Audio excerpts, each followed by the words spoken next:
Kabanata 3501. Lahat ng 16 na path ay may sariling path seals. Ngayon, ang kailangan lang niya ay intindihin ang mga path at pagsamahin ang mga ito sa path seals para gawing mas malakas ang path seals. Bukod dito, ang sword path ausia ay hindi lamang limitado sa pag-unawa sa sword path. Hanggat naiintindihan niya ang isang path, maaari niyang pagsamahin ang mga ito sa path seals. Halimbawa, ang path seal ng sword path ay maaaring isama sa elemental path. At ang path seal ng elemental path ay maaaring i-merge sa 5 great path. Ang lahat ng naiintindihan na path ay maaaring isama sa anumang path seal. Sa ganoong paraan, lalakas ang path seals. Walang oras si James para intindihin o pagsamahin sila. Ang gusto lang niyang gawin ngayon ay lipulin ang mga lalaking ipinadala ni Herschel. Nais niyang ipahayag sa mundo na hindi na siya ang mahina at hamak na tao mula noon. Ngayon, siya na ang pinakakilala at nakakatakot na kababalaghan sa mundong ito. Zosha, sabi niya, swoosh. Isang puting liwanag ang bumungad sa kanya. Pagkatapos, lumitaw ang isang kaakit-akit na babae na nakasuot ng puting damit na nagpapakita ng charismatic aura. Maputi at maislan ang kanyang balat. At mayroon siyang hubog na figure na makukulam sa lahat ng lalaki. Siya ay nagsalita ng may paggalang. Ang iyong kabanalan. Nagtanong si James. Ilang buhay na nilalang ang nakapasok sa Mount Nothingness simula nang pumasok ako. Sagot ni Zosha. Medyo marami sila. Natatakot ako. Mga 10,000. Kumbaga, napakagaling. Wearing a murderous expression on his face, James ordered, mag-isip ng paraan para tipunin sila sa isang lugar. Plano kong harapin sila isa-isa. Naiintindihan. Tumango si Zosha at agad na nagtungo para gawin ang mga kailangang ayusin. Bilang Grand Priestess ng Mount Nothingness, alam niya ang lahat tungkol sa lugar. At may awtoridad siyang utusan ng mga gwardya. Sa ilalim ng kanyang kaayusan, ang mga humahabol kay James ay natipon sa isang lugar. Sa isang walang laman na lupain sa Mount Nothingness ay nagtipon ng libo-libong buhay na nilalang. Ano ang nangyayari? Bakit tayo biglang napalaya? Bakit lahat nagtitipon sa isang lugar? Nang makita nila ang napakaraming tao sa paligid nila, napatulala sila. Nang sila ay naliligaw. Isang figure ang lumitaw sa tuktok ng isang bundok na hindi masyadong malayo. Nakasuot ng itim na roba. Naglabas siya ng isang namumunong presensya. Si James yun. May nakapansin kay James. Agad namang napako ang tingin ng lahat sa bundok. Bakit ang weird ng aura niya? Samang-ayon ako. Parang pinagsanib niya ang langit at lupa. Naguguluhan sila. Kahit na ang ranggo ni James ay hindi gaanong mahalaga. Ang kanyang 16 na path seal ay maaaring madaig ang lahat ng naruroon doon. Ang kanyang 5 dakilang landas. Ang elemental path seals ay sumanib sa 5 elemento ng Genesis. Ang kanyang pinakamataas na karma na kapangyarihan. At isa para sa lahat na kanyang nilinang ay pawang mga pamamaraan ng paglilinang na gustong makuha ng lahat. Nakatayo sa taluktok ng bundok. Tumingin siya sa ibaba habang nagpapalabas ng makapangyarihang presensya. Umalangaw-ngaw ang boses niya sa buong lugar. Ang yabang. Kaagad, isang lalaki ang humakbang pasulong. At siya ay lumitaw sa himpapawid. Nakatayo sa gitna ng hangin. Naglabas siya ng malakas na aura. Nakasuot siya ng puting roba. Dahil siya ay nakulong sa Mount Nothingness sa loob ng mahabang panahon. Ang kanyang buhok ay magulo. At ang kanyang damit ay natatakpan ng dumi.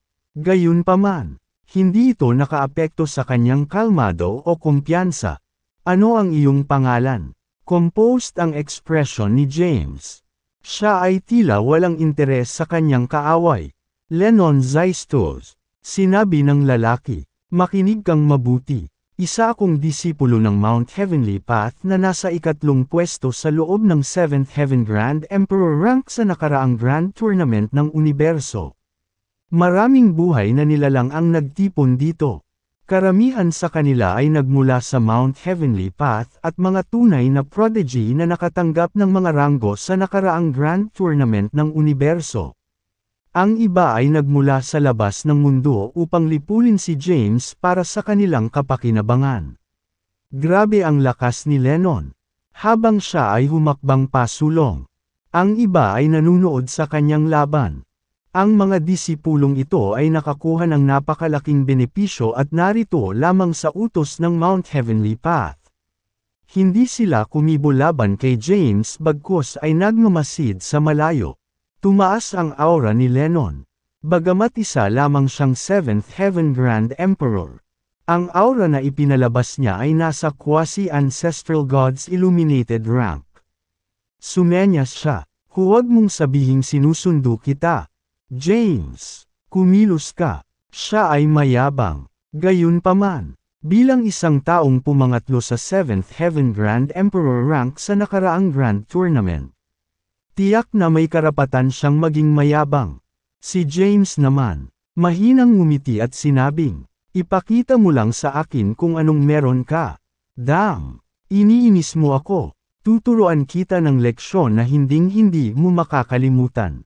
Agad na inilunsad ni Lennon ang kanyang ultimate move mula mismo sa bat. Sa isang kisap mata, hindi mabilang na mga mahiwagang sigil ang lumitaw at nagtipon, na bumubuo ng isang gintong kuko. Bumaba ang kuko mula sa langit at tumama sa ulo ni James habang may dalang mapanirang kapangyarihan. Kahit na ang isang cultivator sa quasi-ancestral God's illuminated rank ay hindi mangangahas na maliitin ang ganoong hakbang. Si James, gayunpaman, ay kalmado at kalmado. Sa sandaling iyon, casual niyang iwinagayway ang kanyang kamay, at nagkaroon ng misteryosong kapangyarihan sa kanyang palad. Ang kapangyarihang ito ay lumipad sa hangin, at ang ginintoang kuko ay nawala ng walang bakas. Ang kapangyarihan ng path ng Golden Claw ay nawala sa kawalan sa Mount Nothingness. Nang makita nila ito, marami sa mga manunood ang napatingin kay Carter. Ang mga kababalaghan sa di kalayuan ay natulala.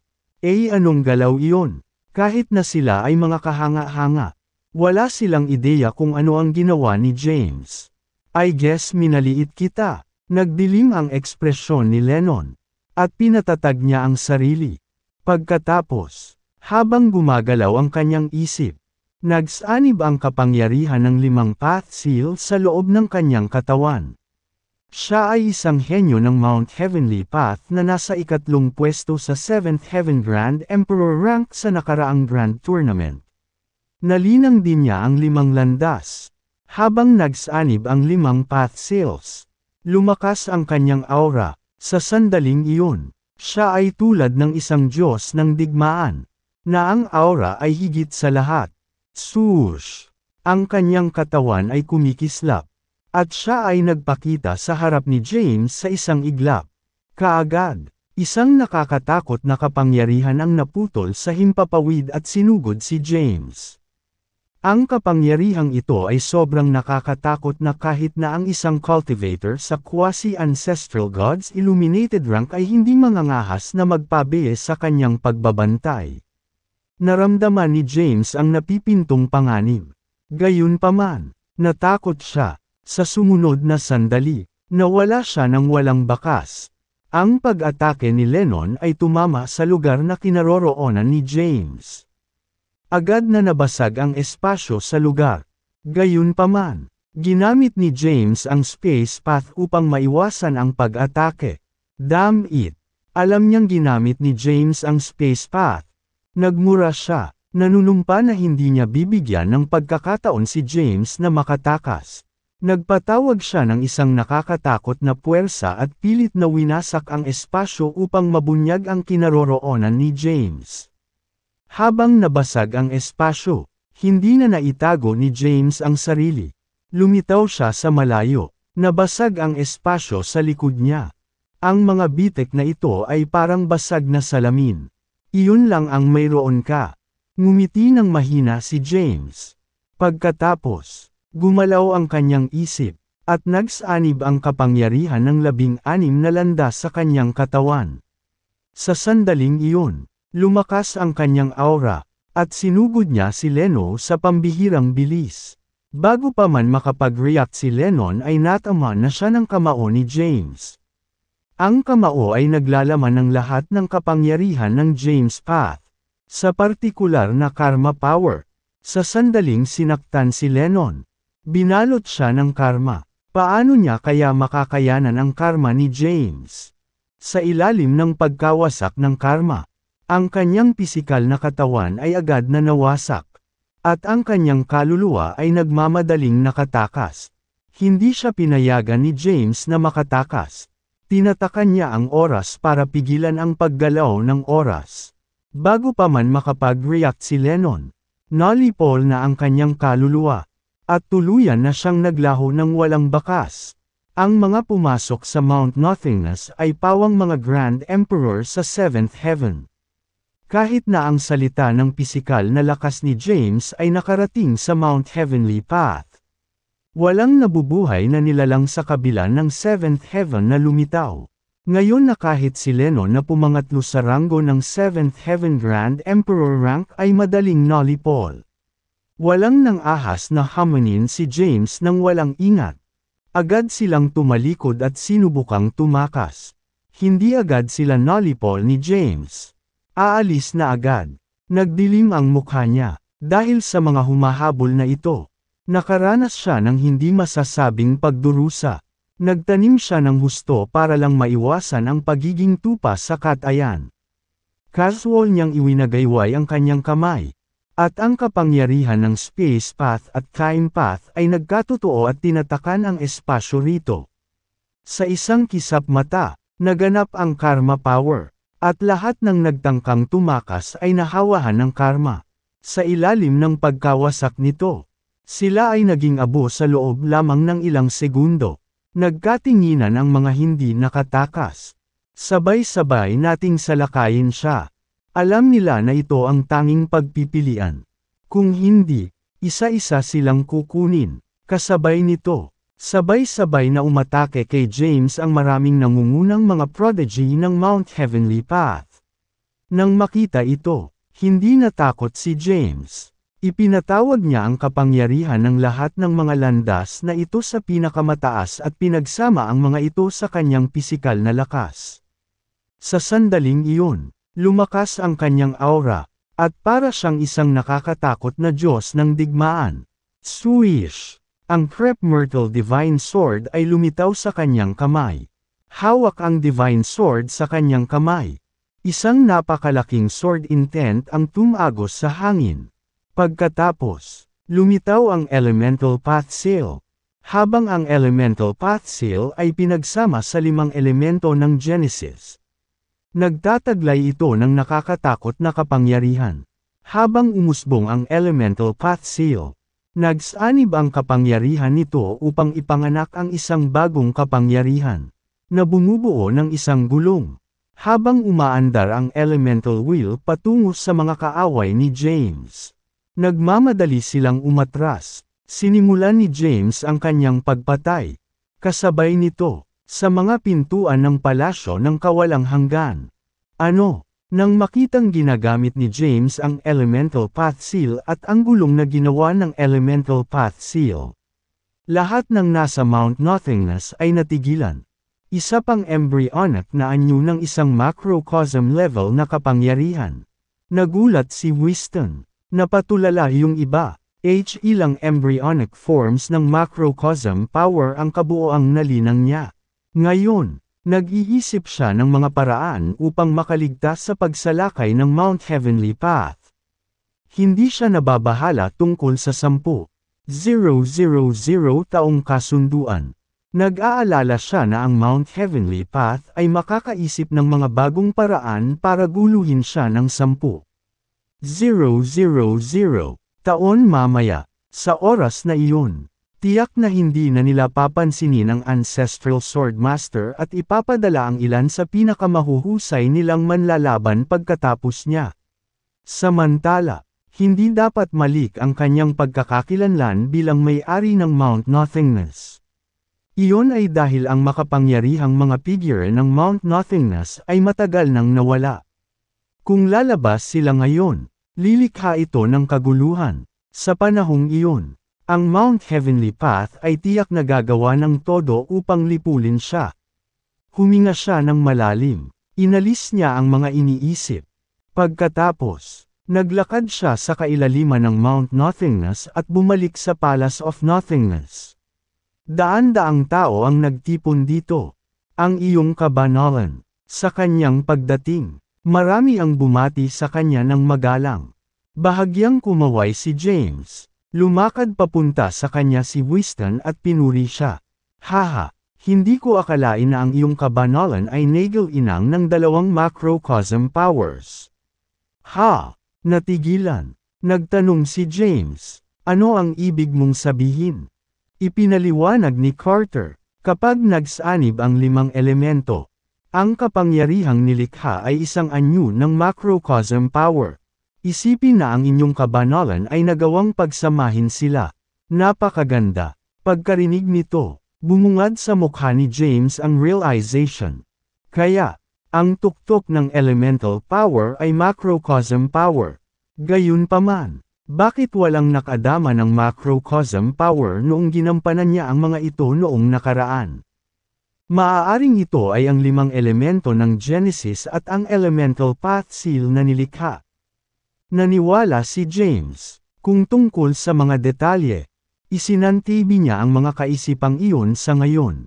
Lahat, balak kong umalis. Sabi ni James. Umalis? Saan? Humakbang si Zosha at nagtanong.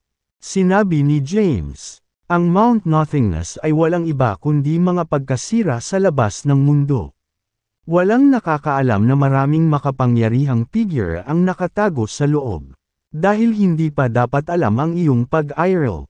Manatili sa Mount Nothingness at maghintay ng karagdagang mga tagubilin. Pagkatapos ng ilang pagmumuni-muni, tumango sila. Upang maisakatuparan ang kanilang plano, kailangan muna nilang itago ang kanilang sarili. Mag-ingat sa labas ng mundo. Iyong kabanalan, lalo na ang Mount Heavenly Path. May nagbabala. Noon, napilitan si James na tumakas mula sa human realm. Sa pagkakataong ito, gagawa siya ng opisyal na pasukan sa lugar na minsang tinakasan niya. Hanggat pinipigilan ni Herschel ang kanyang pagtatapos ng bargain. Hindi siya natatakot sa anuman. Gayunpaman, kung tatanggi si Herschel sa kanyang pangako, wala siyang magagawa kundi ipaglaban ang lahat.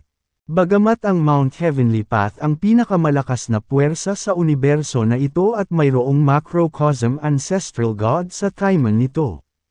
Hindi gaanong mahina ang Mount Nothingness. Marahil ang tanging maaaring magbanta sa Mount Nothingness ay ang macrocosm ancestral god. Anuman, gaano man kalakas ang isang macrocosm ancestral god, isa lamang siyang ranggo na mas mataas kaysa sa Kylem ancestral god sa pinakamataas na ranggo. Kung ang isang sangkawan ng Kylem ancestral gods ay agad na umatake sa isang macrocosm ancestral god, ang resulta ng labanan ay hindi madaling matukoy. Handa si James na mag-all out. Huminga ng malalim. Humakbang siya papunta sa divine dimension ng human realm. Humakbang siya papunta sa divine dimension ng human realm. Pagdating sa human realm, agad siyang tumungo sa Callahan's. Kung tutuusin, iyon ang pangako niya kay Thea bago siya umalis. Gayunpaman, sa sandaling pumasok siya sa divine dimension, ang kanyang presensya ay agad na nakita ni Herschel. Nakaupo sa palasyo, tumingin si Herschel sa malayo at bumulong. Hindi ba natatakot mamatay? Bakit siya babalik sa human race? Walang ideya si Herschel kung saan nakuha ni James ang kanyang tiwala. Kung siya si James, Mananatili na lang siyang nakatago sa Mount Nothingness at hihintayin na matapos ang 10,000 taong kasunduan. Kahit na wala siyang ideya kung ano ang nangyari sa Mount Nothingness. Alam niya na ang mga soul lamp ng mga lalaking ipinadala niya pagkatapos ni James ay pinatay. Nangangahulugan ito na sila ay nasawi sa Mount Nothingness. Kahit na pinadala niya ang napakarami sa kanila pagkatapos ni James. Wala sa kanila ang nagtagumpay. Ngayong lumitaw si James, tiyak na mayroon siyang alas sa kanyang manggas. Marahil ay hindi na siya natatakot sa sinuman. Sa ilalim ng gayong senaryo, walang pagpipilian si Herschel kundi iulat ang pangyayaring ito sa kanyang ama. Ang tunay na pinuno ng Mount Heavenly Path. Tumayo siya at tumalikod para umalis.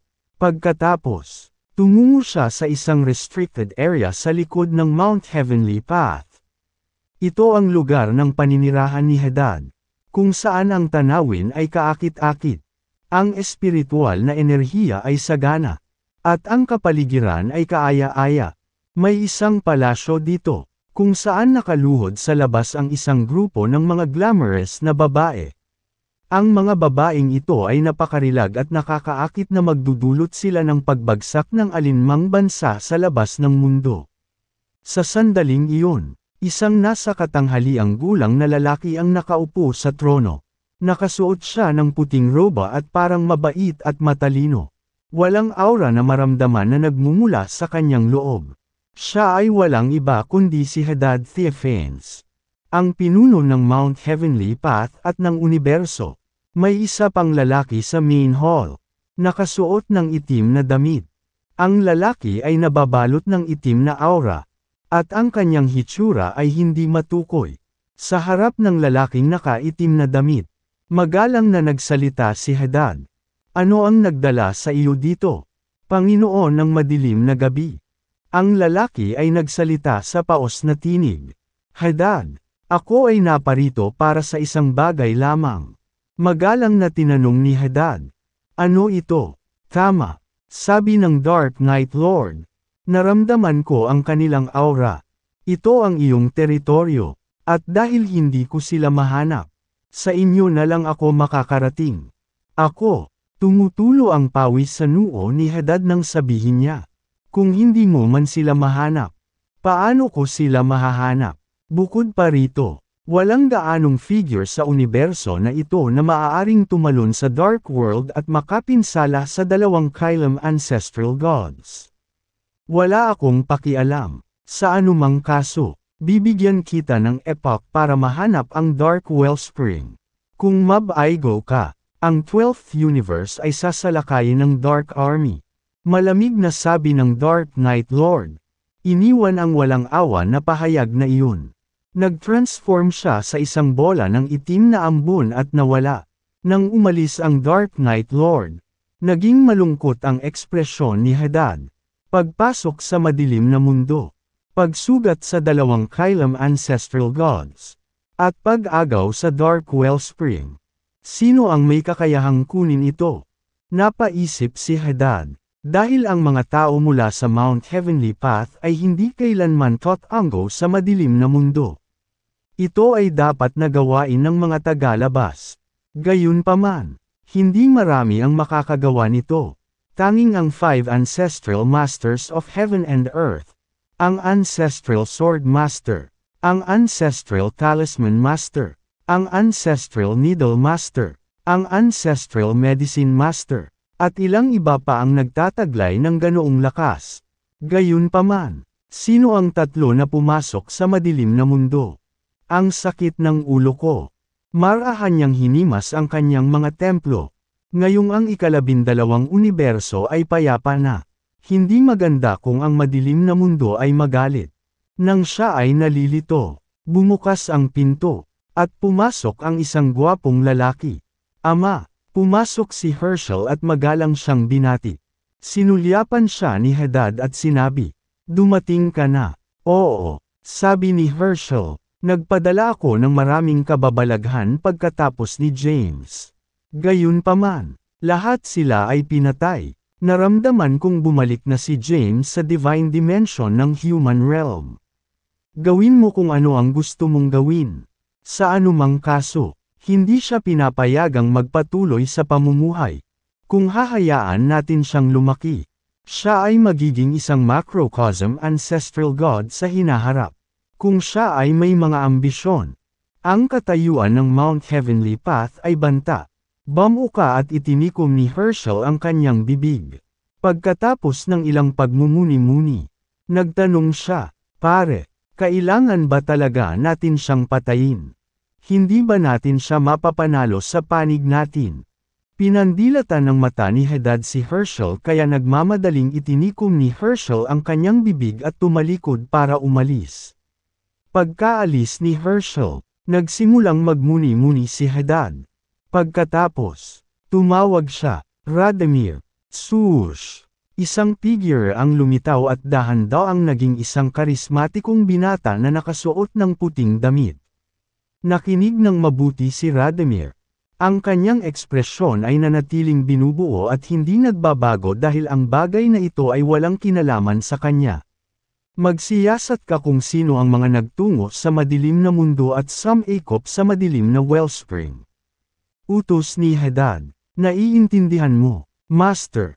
Tumango si Radamir at tumalikod na para umalis.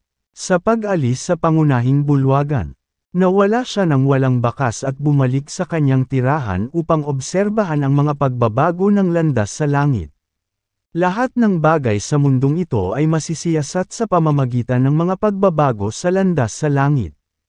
Ang makalangit na landas ay isang malayang pag-aral. Gayunpaman, siya ang kumokontrol sa landas sa langit. Kahit na matagal na niyang sinusunod ang mga patakaran ng Heavenly Path. Wala siyang matuklasan na anumang pahiwatig na may kaugnayan sa Dark Wellspring. Binalik niya ang oras sa 100 milyong taon na ang nakalilipas. Gayunpaman, wala siyang mahanap. Kaya, agad siyang nagtungo sa pangunahing bulwagan upang iulat ang kanyang natuklasan kay Hadad. Sa palasyo ni Hadad, isang grupo ng mga kaakit-akit at nakakaakit na mga babae ang sumasayaw habang si Hadad ay nakaupo sa kanyang trono. Sa tabi niya, minamasahe siya ng ilang babae at pinapakain siya ng mga banal na prutas. Mukhang nag-enjoy siya sa pagpapagamot. Nang lumitaw si Radamir ay agad na umalis ang mga babae. Ikinuyong ni Radamir ang kanyang mga kamao at magalang na sinabi, "Pagkatapos ng aking pagsisiyasat sa mga patakaran sa pagpapatakbo ng Heavenly Path, wala akong nakitang mga pahiwatig tungkol sa Dark Wellspring." "Ano?" Tumayo si Hadad sa takot at sinabing, "Imposible. Personal na nagpakita ang Dark Knight Lord. Walang paraan na magkamali siya. Guro, nagsasabi ako ng totoo. Kung hindi ka naniniwala sa akin, maaari mong imbestigahan ang iyong sarili." Pagkarinig nito, umupo si Hadad. Ang kanyang ekspresyon ay kakaiba. Walang mga pahiwatig. Hindi kaya ang Dark Knight Lord ay naghahanap lamang ng isang casus belli upang magdeklara ng digmaan sa 12th universe. Malungkot ang ekspresyon ni Hadad. Kung ito ang kaso, ang kapalaran ng 12th universe ay tiyak na mapapahamak. Alam niya ang tungkol sa Dark Knight Lord, na isa ring macrocosm ancestral god na may hindi mabilang na mga subordinate sa ilalim ng kanyang utos. Kinokontrol pa niya ang hindi mabilang na hukbo. Sa sandaling naglunsad siya ng isang pag-atake laban sa 12th universe. Wala silang pagkakataong tumayo laban sa makapangyarihang Dark Army. Naiintindihan. Na-dismiss ka. Habang bumubulong si Radamir, sinimulan niyang pagsamahin ang 2 at 2. Iyon lang ang paliwanag. Marahil ay may isang taong nakalaya mula sa pagkakahawak ng Heavenly Path at may kakayahang makialam sa mga operating rules ng Heavenly Path.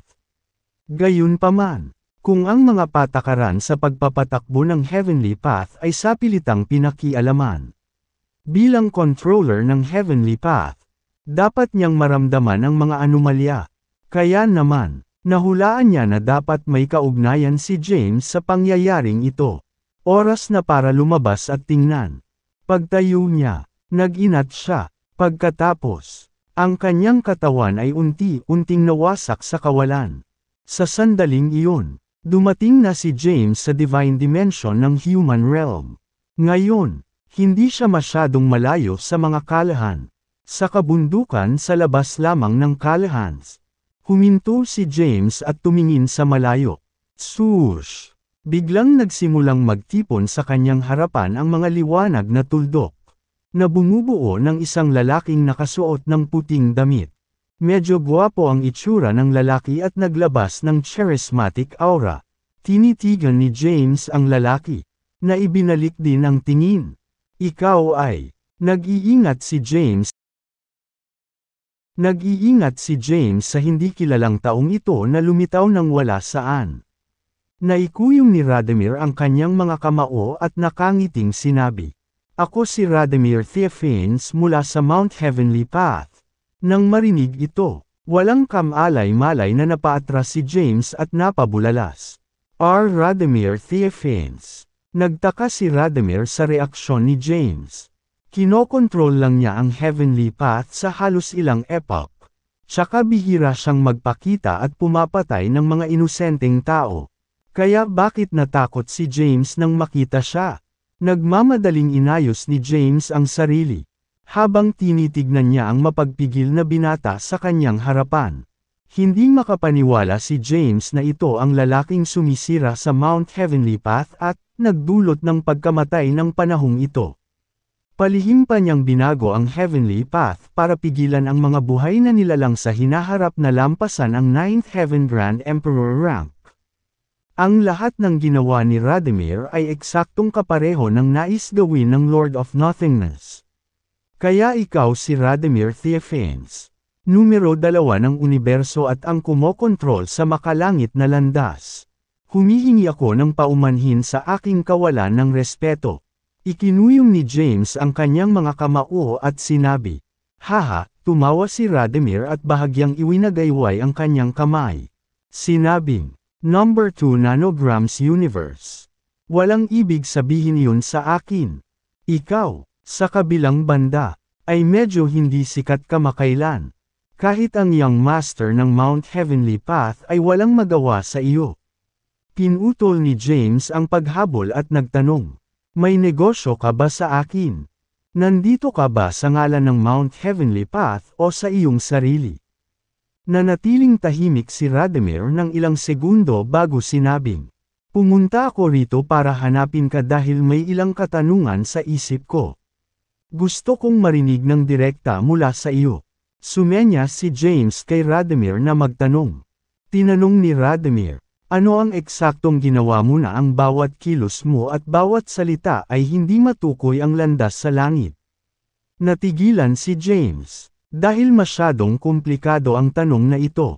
Wala siyang sagot. Pagkaalis ni Radimir, nakatayo lang doon si James at nagmumuni-muni. Wala siyang ideya kung paano nalaman ni Radimir na ang Dark Wellspring ay nasa kanya o ang dahilan kung bakit siya inalerto sa mga kahihinatnan ng pagtagas ng impormasyon. Sino ba talaga siya? Bulong ni James. Pagkatapos, isinantibi niya ang mga iniisip. Hindi nagtagal, nakarating siya sa bulubundukin kung saan matatagpuan ang mga kalahan. Maraming mga disipulo ang nagpapatrolya sa labas ng kalahans. Nang makita si James, hindi nila siya malugod na tinanggap dahil marami na silang narinig na tsismis kamakailan. Lalo na nang humakbang si Shena Kalahan at sinabihan si James sa Mount Sword God. Ang 8 anak na babae ng mga kalahan ay parang mga diyosa sa mga alagad dito. Natural, hindi sila nasisiyahan na si James ay may tulong ni Shena. "Bakit ka nandito, James Caden? Nais mo bang magdala ng kapahamakan sa mga kalahan?" Tinuya siya ng isang alagad. Si James ay mapagbigay at sinabi lamang, "Pumunta ka at iulat sa iyong mga nakatataas na dumating na si James Caden." Swoosh!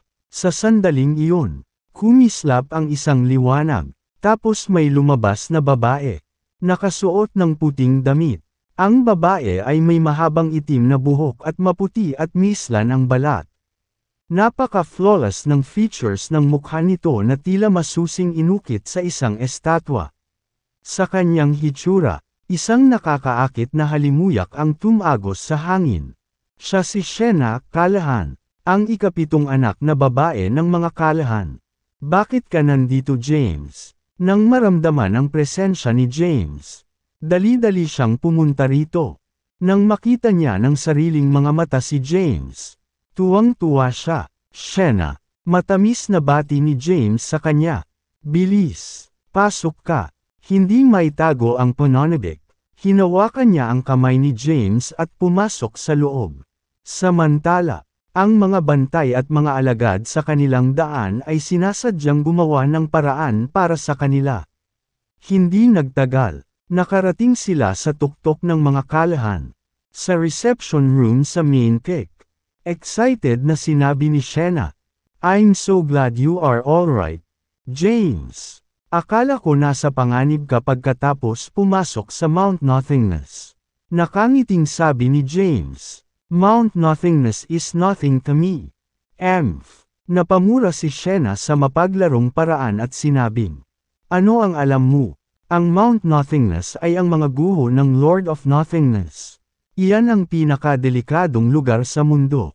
Ang aking kapatid na babae, ang ikalimang anak na babae, ay pumasok sa Mount Nothingness sa loob ng isang epoch ngayon. At wala pa akong naririnig tungkol sa kanya. Iniisip ko kung ano ang ginagawa niya ngayon. Nasa Mount Nothingness siya." Natigilan si James. "Ma'am." Bahagyang tumanggo si Thea. "Anyway, I'm glad na nakabalik ka na. Umuwi ka dito. Tungkol sa iyong bagay, ako mismo ang pupunta sa Mount Heavenly Path at lulutasin ang sama ng loob sa inyong dalawa." Sabi ni Thea. Gayunpaman, ang kanyang ekspresyon ay nanatiling malamig at malayo. Sinulyapan niya si Sienna bago tumingin kay James at sinabing, "I can tell Sienna has a crush on you. Kung pipiliin mong manatili sa Callahans, papayagan ko siyang pakasalan ka. Kapag naging miyembro ka ng mga Callahan, maaalis ang sama ng loob sa pagitan mo at ng Mount Heavenly Path." "Anong pinagsasabi mo, Thea?" Namula si Sienna, kahit na siya ay isang makapangyarihang figure na nilinang para sa maraming epoch. Hindi niya maiwasang mamula pagdating sa mga romantikong gawain. Ito ay natural na instinct ng isang babae at walang kinalaman sa kanyang lakas. "Thea, bulalas." 1/3 ni James. Pumunta siya dito para hanapin si Thea. Ngayon, ipapakasal niya si Sienna sa kanya. "Ano ito? Hindi ka ba nasisiyahan?" Sinulyapan siya ni Thea at malamig na sinabi. Walang kapantay si Sienna sa kanyang hitsura at potensyal. Kung hindi naantala ang kanyang pag-unlad dahil sa energy deviation, matagal na sana niyang naabot ang kailam ancestral god rank. Isinasantabi mo ang kanyang ranggo. Sinusubukan mo bang sabihin na ang kanyang hitsura ay hindi karapat-dapat para sa iyo? Hindi. Nagmamadaling paliwanag ni James. Sienna's a great girl. Pero, ang desisyon ay pinal. Pagkatapos, tumalikod siya para umalis. Si James ay nasa kawalan. Lumapit sa kanya si Sienna at humingi ng paumanhin. "I'm really sorry, James." Ganyan si Thea. Siya ay palaging mapagpasyahan at mapamilit. Mangyaring huwag isa puso. Napangiti na lang ng mapait si James. Pagkatapos, nanatili siya sa Callahans. Gusto niyang hanapin si Thea at ayusin ang mga bagay-bagay sa kanya. Baka sakaling ipagtapat pa niya ang kanyang pagmamahal sa kanya. Gayunpaman, hindi niya ito mahanap kahit saan. Kasabay nito, nasa Mount Heavenly Path na si Thea. Sa palasyong kinaroroonan ni Herschel, nakaupo siya sa trono habang nakatingin pababa kay Thea. Bagamat siya ay nababahala para sa kanya. Ito ang Mount Heavenly Path ang kanyang teritoryo. Dahil dito, hindi siya kumilos sa paraang sunod sa Niren. Pambihirang bisita. Tumawa si Herschel. May opinyon si Herschel na kailangang mamatay si James. Gayunpaman, Dahil personal na dumating ang crush niyang si Thea para mag-request. Hindi niya ito basta-basta pwedeng tanggihan. Kaya naman, nakaisip siya ng ibang plano para tanggalin si James. Dahil ang pisikal na lakas ni James ay nasa tuktok ng 7th Heaven Grand Emperor rank. Magpapadala siya ng mga Grand Emperor sa tuktok ng 9th Heaven para pigilan siya. Hindi lang iyon, kundi magtatayo rin siya ng mga nakakatakot na Formosayon para lipulin si James. Samantala, nawala sa pagmumuni-muni si James. Gumawa ng kompromiso si Herschel. Kung matagumpay na maabot ni James ang Mount Heavenly Path, ang lahat ng sama ng loob ay itatabi. Gayunpaman, nag-aalala siyang baka mabaigo si James. Isugo mo lamang ang iyong mga alagad upang harangin ang kanyang daan. Hindi nakakailanganin ang formations. Kung samasang-ayon ka, babalik ako kaagad sa Callahan's at ipapaalam ito kay James. After some contemplation, sabi ni Thea, napaisip si Herschel. Matapos isaalang-alang ang lakas ng mga prodigy sa 9th Heaven Grand Emperor rank sa nakaraang Grand Tournament. Tumango siya at sinabing, "Sure, it's a deal then." Then, he casually waved his hand, and a map appeared before Thea. Sabi niya, ito ang ruta mula sa Callahan's hanggang Mount Heavenly Path. Dapat magpatuloy si James ayon sa mga ruta. Nang tanggapin ni Thea ang mapa, tumalikod na lang si Thea para umalis nang hindi nagsasalita. Nang muli siyang lumitaw, nasa Callahan's na siya. Nitong mga nakaraang araw, hinahanap ni James si Thea. Umaasang makakausap niya ito. Gayunpaman, wala na siya kahit saan. Sa sandaling iyon, nakaupo siya sa dingding sa looban habang kumakain ng damo habang nakatitig sa malayo. Nang humarap sa kanya si Thea bigla, agad siyang lumundag mula sa dingding at nakangiting sinabi, "Bumalik ka na, Thea." "Ma'am." Bahagyang tumango si Thea. Pagpasok niya sa looban, umupo siya sa isang sitting area sa looban. Pagkatapos, hinailan niya ang kanyang damit para hindi makita ang kanyang underwear. Lumapit si James sa kanya at umupo sa tabi niya. "Kakabalik ko lang mula sa Mount Heavenly Path." Sabi ni Thea, "I pleaded for clemency for you." Pumayag si Herschel na itigil ang paghabol sa iyo. Gayunpaman, mayroon siyang kahilingan. Pagkatapos, ikinwento niya lang ang kahilingan ni Herschel kay James. Nanatiling tahimik si James. Patuloy ni Thea, "Hihintayin ka ni Sienna sa Mount Heavenly Path na nakasuot ng wedding gown. Kung maabot mo ang Mount Heavenly Path, hindi mo lang lulutasin ang sama ng loob sa pagitan mo at Mount Heavenly Path, kundi mapapangasawa mo rin si Sienna. Kung makikinabang ka man o hindi sa ganoong kalaking deal ay nakasalalay sa iyong lakas." Sabi ni James, "Wala akong problema sa pagpunta sa Mount Heavenly Path. Kahit anong prodigy ang hamarang sa akin. Matatalo ko silang lahat. Gayunpaman, hindi mo ba naiisip na minamadali natin ang pag-aasawa?" Napatingin si Thea sa kanya. Napabuntong hininga si James at sinabing, "Thea, hindi mo ba masasabing crush kita? Pumunta ako dito sa Callahan's para sa iyo. Mahal kita." Panay ang tingin ni James sa kalawakan sa looban. Samantala, hinanap na ni Thea si Sienna at sinabi sa kanya ang lahat. Nang marinig ito, natahimik si Sienna. Pagkaraan ng ilang oras, nagtanong siya, "Pumayag ba si James dito?" Bahagyang umiling si Thea at sinabing, "Hindi pa, pero gagawin niya. Ito lang ang paraan niya para mabuhay." Pagkasabi nun ay sinulyapan niya si Sienna. "Sienna, si James ay isang walang kapantay na henyo. Kung ang isang tulad niya ay sumali sa Callahan's, mas maaabot natin ang mas mataas na taas. Kailangan mong kumbansihin siya." Bamu ka at itinikom ni Sienna ang kanyang bibig. Pagkatapos, bahagyang tumango siya at sinabing, "Susubukan ko." "Ma'am." Tumalikod na si Thea para umalis. Umalis si Sienna sa kanyang tirahan at hinanap si James. Habang nakatitig si James sa kalawakan sa looban, isang katok na dumating sa pinto ang pumutol sa kanyang pag-iisip. Pagkatapos, sinabi niya, "Pumasok ka." Pumasok si Sienna at binati siya ng matamis na ngiti. "Hey there, James." Ang kanyang boses ay malambing at nakakabighani. Nagmamadaling tumayo si James. "What brings you here, Sienna?" Umupo si Sienna at sinabing, "Sinabi sa akin ni Thea ang lahat tungkol sa Mount Heavenly Path. Ano ang iyong opinyon?" Nang marinig ito, naging malungkot ang ekspresyon ni James nang sabihin niyang, "To be honest with you, I only have feelings of admiration towards you, not love. Ang babaeng mahal ko ay si Thea, at pumunta ako dito para lang sa kanya." Nang marinig ito ni Sienna ay nabigla. Kahit na ito ay isang malinaw na katotohanan, siya ay tumanggi na paniwalaan ito. Kahit na dismayado siya, pinilit niyang ngumiti at sinabing, "Alam kong mahal mo si Thea.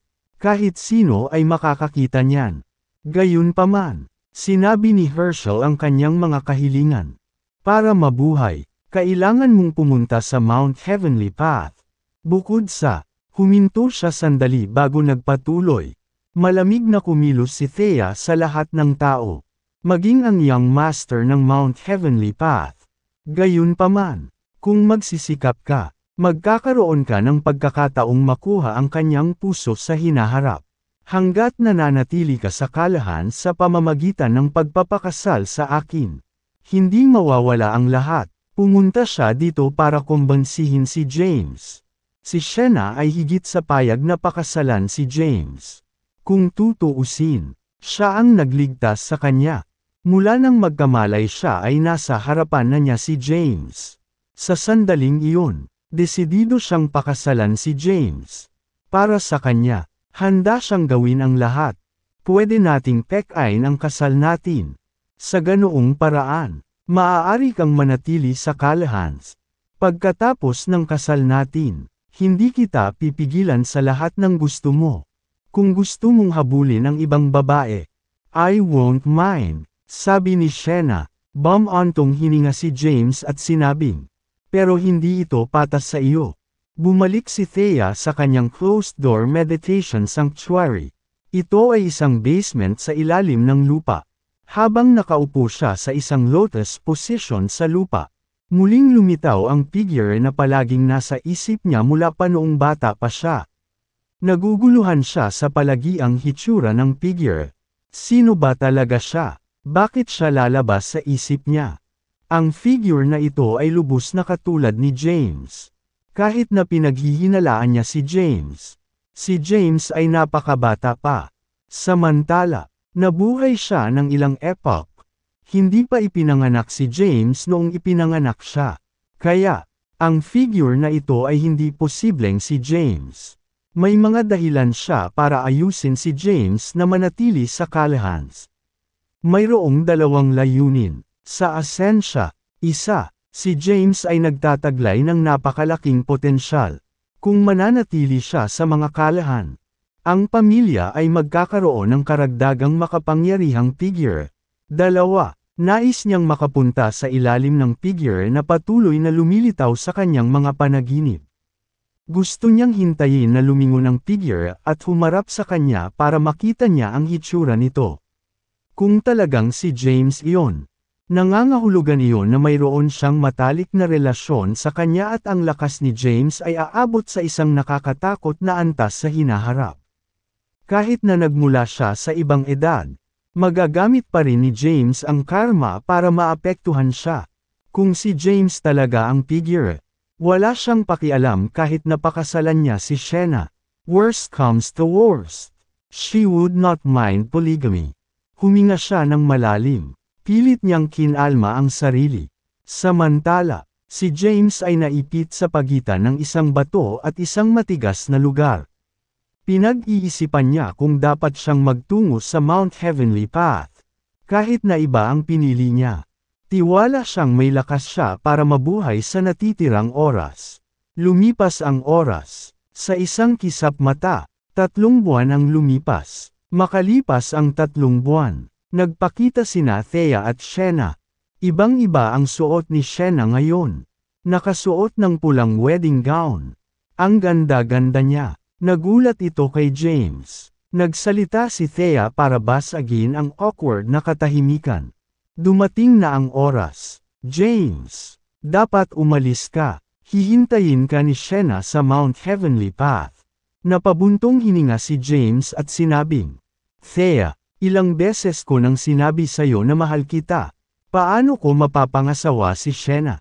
Malamig na sabi ni Thea. And I've told you that I don't have any feelings towards you. Depende sa iyo kung mahuhulog ako o hindi sa iyo sa hinaharap. Bilang nobya, nadismaya si Shena nang marinig ang pag-amin ng kanyang minamahal sa ibang babae. Gayunpaman, pinilit niyang ngumiti, kumusta ang iyong pag-unawa sa karma? Sinulyapan siya ni Thea at nagtanong. Gusto niyang malaman kung nilinang ba ni James ang karma. Kung gagawin niya, magagawa niyang kontrolin ang lahat gamit ang karma. Bahagyang tumanggaw si James at sinabing, Salamat sa iyo. Matagumpay kong naintindihan ang karma script at nalinang ang karma power.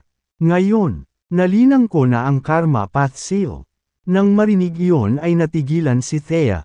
Binago nito ang tingin niya kay James. Huminga siya ng malalim at sinabing, Sige. Itigil mo na yang kalokohan mo. Sabay-sabay tayong umalis. Hihintayin kita sa Mount Heavenly Path. Pagkatapos niyang magsalita, nawala siya. Si James ay nasa kawalan. Pagkaraan ng ilang oras, bumulong-bulong siya at sinabing, Ngayong dumating na ang mga bagay-bagay. Wala na akong ibang pagpipilian kundi ang magtungo sa Mount Heavenly Path. Masama talaga ang loob ko kay Shena. Pagkarating sa Mount Heavenly Path, binalak niyang bayaran si Shena sa pamamagitan ng pagbibigay sa kanya ng Dark Wellspring. Pagkatapos, humakbang siya at naglakad palabas ng Callahan's. Sa sandaling iyon, libo-libong mga disipulo ang nagtipon sa labas. Sa nakalipas na ilang buwan, kumalat ang balita tungkol sa 500 taong limitasyon ng Herschel sa buong universo. Dahil nabalitaan na ito ng bawat makapangyarihang figure ng sansinukob. Alam ito ng mga alagad ng mga Callahan. Sampayin mo ang James na iyon. Ano ang nagawa niya para maging karapat-dapat siyang pakasalan si Shena? Nakuha niya ang kanyang mga kamay kay Shena ng ganoon. Sampayin siya. Habang pinapanood nila si James na dumating sa tarangkahan ng mga Callahan. Ang puso ng lahat ay puno ng galit at pagkabigo. Gayunpaman, hindi sila nang ahas na lumampas sa kanilang mga hangganan. Bukod sa mga alagad ng mga Callahan, marami ring ibang tagalabas. Nang marinig ang balita, dali-dali silang pumunta rito para manood ng palabas. Gusto nilang sundan si James at panoorin kung paano niya malalampasan ang lahat ng mga hadlang at makararating sa Mount Heavenly Path. Ang Young Master ng Mount Heavenly Path ay nagtakda ng limitasyon sa oras na 500 taon. Balita ko desidido na siyang tanggalin si James once and for all. Nagpadala pa siya ng mga prodigy sa martial ranking after James. Talaga, ang mga kababalaghan ng martial ranking. Pero syempre, pastahan ako na si James ay mamamatay sa isang kakilakilabot na kamatayan sa sandaling makalakad siya sa labas ng Callahan's. Lalo pat maabot ang Mount Heavenly Path. Sinabi na ng Young Master ng Mount Heavenly Path na hinihintay siya ni Shena Callahan sa Mount Heavenly Path na nakasuot ng wedding gown. Kung sino man ang pumatay kay James ay mapapangasawa siya bilang kahalili niya. Yun din ang narinig ko. Sinabi ni Herschel na siya ay isang tao ng kanyang salita. Maraming buhay na nilalang ang nagtipon sa labas ng Callahan's upang panoorin ang palabas. Sa pagpapakita ni James, narinig niya ang kanilang mga daldalan. Kaagad, dumilim ang kanyang mukha, at kinuyam niya ang kanyang mga kamao. Malamig na sinabi, hindi magiging kasing dali nang iniisip mo ang pagpatay sa akin. Pagkatapos, humakbang siya pasulong. Kasabay nito, Sa Mount Heavenly Path, dumating na sina Shena at Thea. Sa hitsura ni Shena, tumayo si Herschel at nakanganga sa kanyang mukha. Natulala sa kanyang kagandahan. Sinabi niya, "Ang ganda. Iniisip ko kung sino ang maswerte." Sinaman siya ng tingin ni Sian at malamig na ungol. Thea, on the other hand, questioned him, "Bakit hindi mo napag-usapan ng maaga ang kasal nila Shena?" Bahagyang ngumiti si Herschel at sinabing, "Walang saysay na pag-usapan ang isang bagay na hindi mahalaga sa iyo. At saka, ito lang ang paraan para ma-motivate ang ilang liblib na kababalaghan na labanan si James."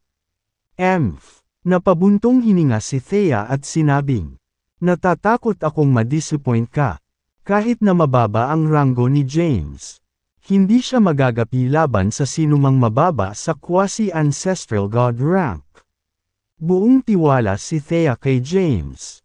Pagkatapos ng lahat, nilinang niya ang Karma Path, na siyang pinakamakapangyarihan sa lahat ng path, mula pa noong unang panahon.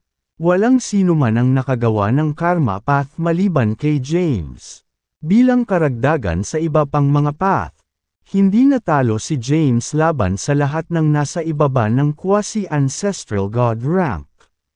Kahit na ang isang macrocosm ancestral god na sumupil sa kanyang kapangyarihan ay maaaring hindi magkaroon ng pagkakataon laban kay James. Hahaha, tumawa si Herschel at sinabing, "We will see." Ipagdasal natin na malampasan ni James ang lahat ng balakid at makarating sa Mount Heavenly Path. Hindi sumagot si Thea. Ngayon, wala siyang sinabing mahalaga. Ang tanging bagay na kailangan niyang gawin ay maghintay ng matyaga. Samantala, sa labas ng Callaghans, iniwan ni James ang mga Callahan.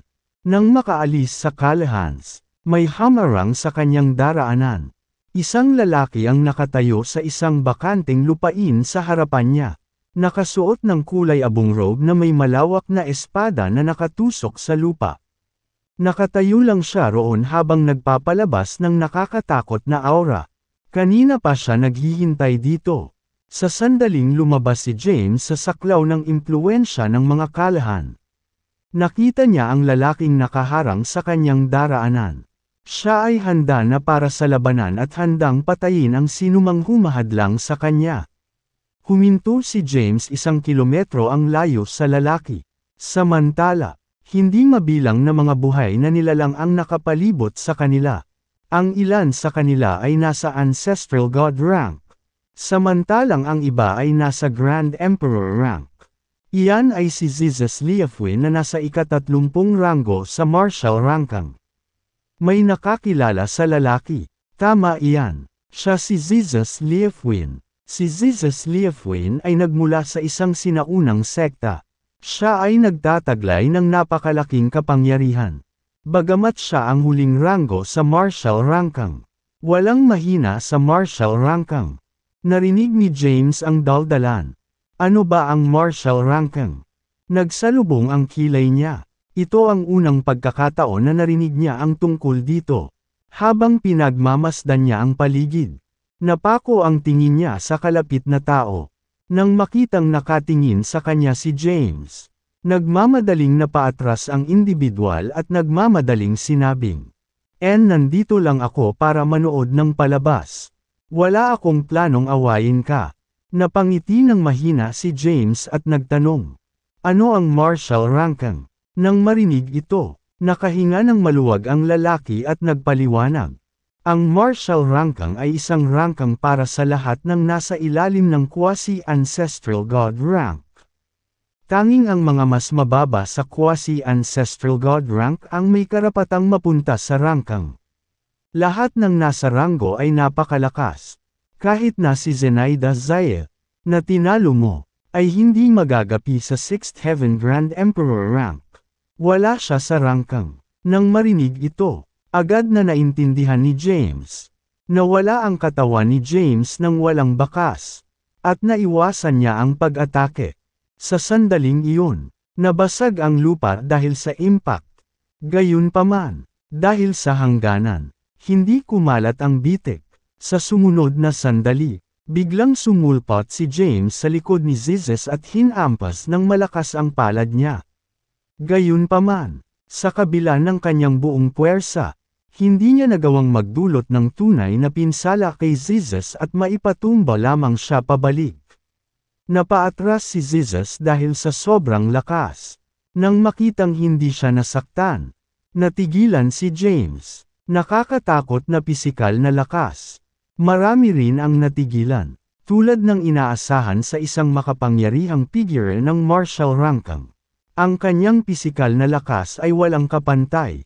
Pero syempre, upang mapabilang sa martial ranking, kailangan ang isang malakas na pisikal na katawan. Ang mga nasa ranking ay may pisikal na lakas na katumbas ng 9th Heaven Grand Emperor. Hindi lamang iyon, dapat silang mga henyo na nakaw-inang nang hindi bababa sa 5 landas.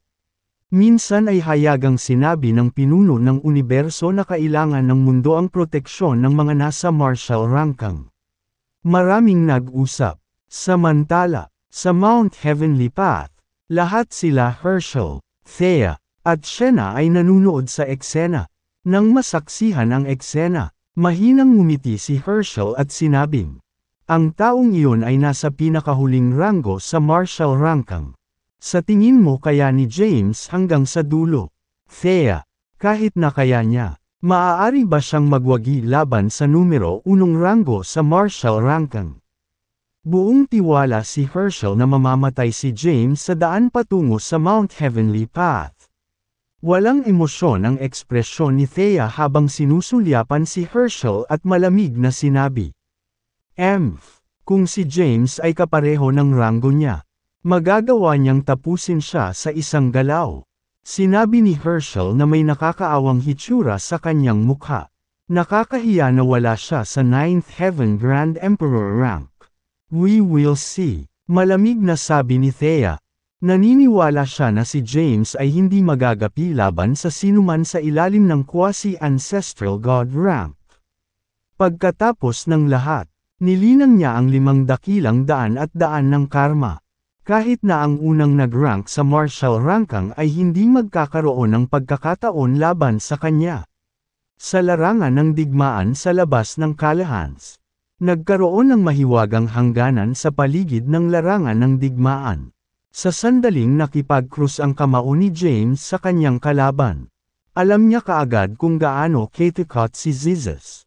Ang pisikal na lakas ni Zizes ay umabot sa 9th Heaven Grand Emperor rank. At ang kanyang ranggo ay mas nakakatakot. Dahil ito ang kanyang unang labanan sa pag-alis sa Kalahans. Kinailangan ni James na makamit ang isang perpektong tagumpay. Walang naniniwalang mananalo si James. Kahit na ang mga resulta ni James ay kahanga-hanga. Sa pagsasaalang-alang na si Zenaida Zayel, isang 6th Heaven Grand Emperor ay namatay sa kanyang mga kamay. Ang lalaking nauna kay James ay isang napakalakas na figure sa martial ranking. Sa maraming tao, siguradong matatalo si James. Habang hawak ni Zizes ang gintong broadsword, nagsimulang kumalat ang misteryosong inscription sa broadsword. Ito ay isang sinaunang inscription na naglalaman ng mahiwagang kapangyarihan. Ngayon, na-activate na ang kapangyarihang iyon at pumasok sa katawan ni Zizes. Ang kanyang katawan ay kumikislap, at siya ay nawala ng walang bakas. Sa susunod na sandali, nauna na siya kay James. Sa kanyang hitsura, ang broadsword sa kanyang kamay ay nasa itaas na ng ulo ni James. Nahaharap sa biglaang pag-atake na ito. Nanatiling tahimik si James. Bahagya niyang inihilig ang katawan at umiwas sa atake. Habang bumababa ang broadsword, nagkatotoo ang nakakatakot na broadsword light. Habang ang broadsword light ay tumama sa lupa, nabasag ang lupa at yumanig ang lupa. Ang rehiyon ay agad na nawasak ng nakakatakot na broadsword light. Dahil sa formation boundary, hindi kumalat sa labas ang pagkasira. Sinamantala ang pagkakataon. Binago ni Zizes ang kanyang mga taktika at inatake muli si James. Ang kanyang bilis ay hindi pangkaraniwan. At ang bawat slash ay naglalaman ng nakakatakot na kapangyarihan. Gayunpaman, Ito ay itinuturing na hindi gaanong mahalaga kay James. Habang kinokontrol niya ang space path, madali niyang binagtas ang kalawakan at naiwasan ang hanay ng mga pag-atake. Pahinga, napaungol si Zizes. Ang kanyang nakakabinging dagandong ay naglalaman ng napakalaking kapangyarihan, na nabasag ang espasyo sa loob ng formation boundary. Dahil nabasag na ang espasyo, hindi na nakabiyahe si James gamit ang space path. Swoosh! Nag-flash ang katawan ni Zizes. At nagpakita siya sa hangin. Habang winawagayway niya ang gintong broadsword sa kanyang kamay. Libo-libong broadsword light ang lumitaw, na bumubuo ng isang interwoven web upang bumalot kay James. Sa sandaling iyon, lumitaw ang Crep Myrtle Divine Sword sa mga kamay ni James. Na may hawak na Divine Sword. Nagsimula siyang lumaban, gamit ang Sword Path para maging material ang Sword Energy. Direktang lumaban siya sa Broadsword Light. Gayunpaman, ang Sword Path ni Zizes ay nakakatakot at may napakalaking kapangyarihan. James, agad na napatay ang Sword Energy. Sa isang iglap, hindi mabilang na Broadsword Light ang tumama kay James. Sa sandaling damapo sila sa katawan ni James. Gayunpaman, tumigil ang oras, habang ang Broadsword Light ay nananatiling nagyelo sa kalagitnaan ng hangin. Madaling naiwasan ni James ang mga pag-atake. Sa sandaling huminto ang oras, si Zizes ay nagpatawag ng isang malaking puwersa upang basagin ang pagyayelo ng oras at ipinagpatuloy ang kanyang walang humpay na pag-atake kay James. Nagpatuloy ang matinding labanan sa loob ng formation boundary.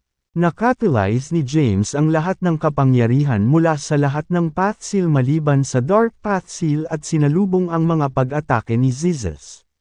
Kahit na malakas si Zizes, wala siyang magagawa laban kay James, na pinagkadalubhasaan ang napakaraming path. Sa pagsulong ng labanan, nagsimula siyang mawalan ng lupa. Hindi niya talaga magagamit ang kanyang kapangyarihan ng mabisa. Sa tuwing sasapitan si James ng nakamamatay na suntok, tatakas siya gamit ang space path.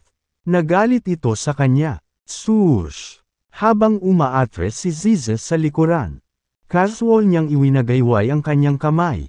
Sa sandaling iyon, lumitaw ang isang misteryosong inscription at mabilis na nakabuo ng isang nakakatakot na broadsword light na tumama kay James habang may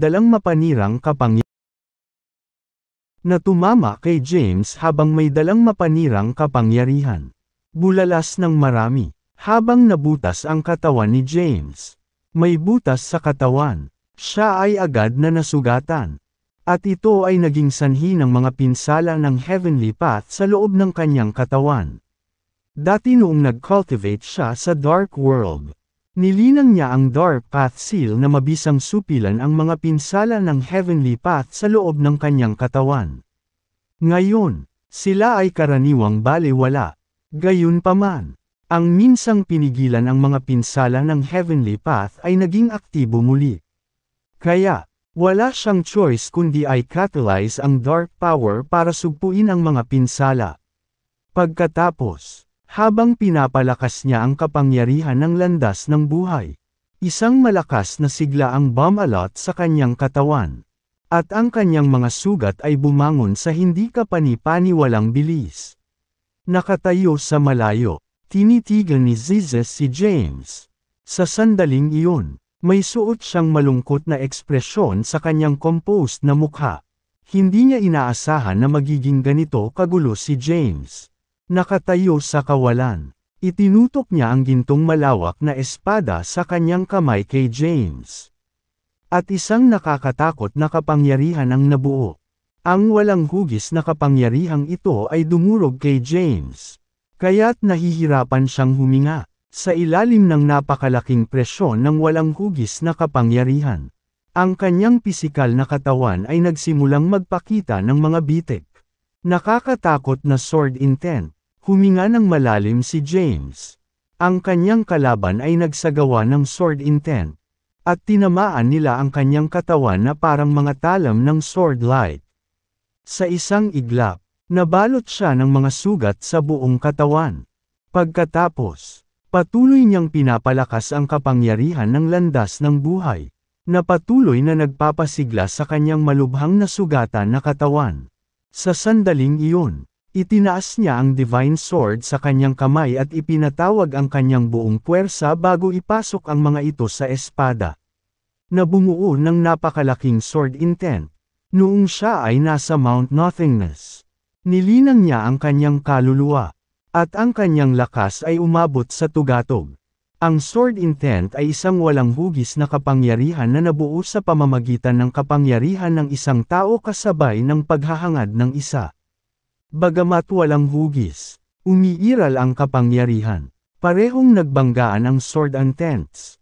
Habang nakikipaglaban sila sa isa't isa, nabuo ang isang nakakatakot na magnetic field. Habang umiikot ang kanilang mga katawan, ang mga katawan ay nagsalubong sa isa't isa. Boom! Nabasag ang sword intent ni James. At isang walang hugis na kapangyarihan ang dumaan patungo sa kanya. Pinaalis ang Divine Sword sa kanyang kamay. Tulad ng isang hindi mapigil ang tidal wave. Ang walang hugis na sword intent ay tumama kay James. At ang kanyang katawan ay agad na nabasag. Gayunpaman, sa sandaling iyon, nagkaroon ng makapangyarihang enerhiya mula sa loob ng kanyang katawan at muling hinubog ito. Sa kompetisyon sa pagitan ng sword intents, natalo si James. Habang muling hinuhubog ang kanyang katawan, bumulwak siya ng isang subo ng dugo at pasuray-suray na paatros.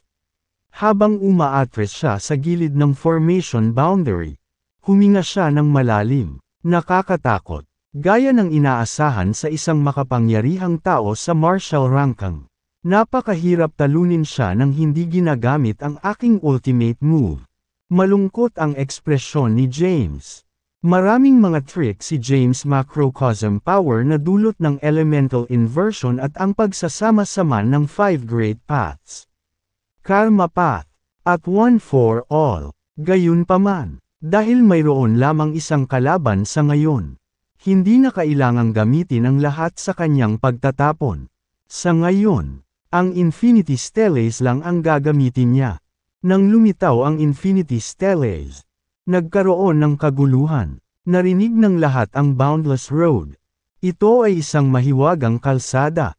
Sinasabi ng mga alingawngaw na kapag lumitaw ka sa Boundless Road at makarating sa dulo ng kalsada, darating ka sa sandaling nilikha ang langit at lupa. Ang ilang Grand Emperors ay nagtataglay ng lakas upang buksan ang walang hangganan na pinto at pumasok sa walang hanggan na daan. Gayunpaman, karaniwan, kakaunti ang gagawa ng ganoong bagay. Ito ay dahil kailangan ng isa na magdusa ng dakilang karma sa pamamagitan ng paglalakbay pabalik sa panahon. Habang nakatayo si James sa himpapawid, 108 Infinity Stellace ang pumulibot sa kanya. Ang bawat isa sa kanila ay nagradiated ng isang sinaunang at primordial na kapangyarihan. Sa di kalayuan, malungkot ang ekspresyon ni Jesus. Bilang isang henyo sa martial ranking, paanong hindi niya narinig ang tungkol sa Infinity Stellace? Sinasabi ng mga alingawngaw na ito ay isang kayamanan na umiral mula noong likhain ang langit at lupa at naglalaman ng pinakamataas na kapangyarihan. Hawak ang kanyang golden broadsword.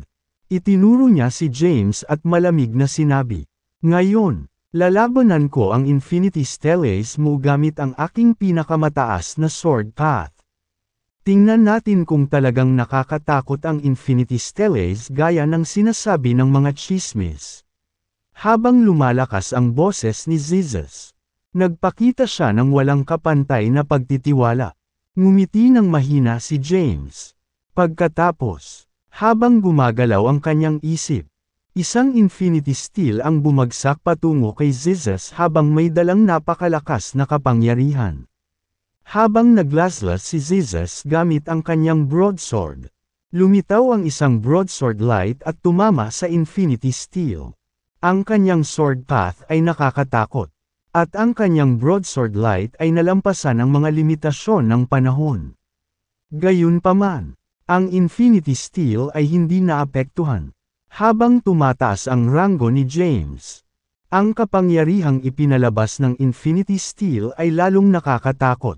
Boom! Habang hinahampas ng Infinity Stellace ang lupa, nabasag ang lupa, at isang malalim na bitak ang lumitaw, na nagdulot ng sandstorm. Sa sandaling iyon, 108 Infinity Stellace ang bumagsak patungo kay Jesus. Habang ginagawa ni Jesus ang kanyang nakakatakot na pamamaraan ng paglilinang, lumitaw ang isang broadsword light at bumuo ng broadsword light formation upang protektahan siya.